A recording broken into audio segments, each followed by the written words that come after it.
და ამასაც ვიტყვი ახალგაზრდებსაც, არ მე დარბაზიც მქონდა, რაღაც გეგმები შეიძლება საქართველოშიც განვახორციელო, ჯერ სულ არ ვარ ჩამოყალიბებული მთლიანად, მაგრამ რაღაც ნაბიჯებს უკვე ვაკეთებ ამისთვის.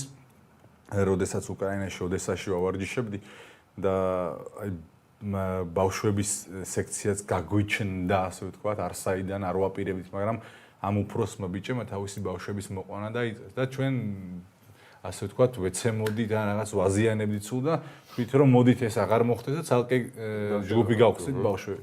მაგრამ სულ მქონდა მათთან საუბარი და პირველ რიგში სულ ვესაუბრებოდი რომ მარტო სპორტზე კონცენტრირება არ უნდა ხდებოდეს. უნდა იყოს ყოველმხრივ განვითარებული ადამიანი, ინდივიდი სპორტშიც განათლებაც, იმიტომ რომ მე მაქვს კონტაქტი ისეთ სპორტსმენებთან, რომლებსაც სპორტის და არაფერი არ უნახავთ ცხოვრებაში. და გეტყვით საშინელი შესახედავი ეს ყველაფერი, რაც არ უნდა ჩემპიონი იყო და რაც არ უნდა წარმატებული სპორტში, ადამიანობა და კაცობა არ უნდა დაკარგო. და ეს ყველაფერი სპორტი ნაწილი, იმის შენი ადამიანობის ნაწილია, მაგრამ თალიანად როგორც პერსონა ვერ ჩამოგაყალიბებს.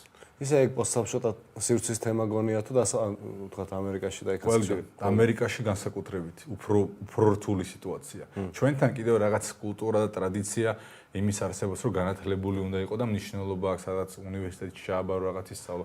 ამერიკაში პირიქით თუ რაღაც საკეთებ, აი იმაში უნდა იყო კონცენტრირებული და სხვა მეტი შენ სტრიკლენთან ვარჯიშობ და მოვისწრე. სტრიკლენი ნათელი მაგალითია ამ ყველაფერს.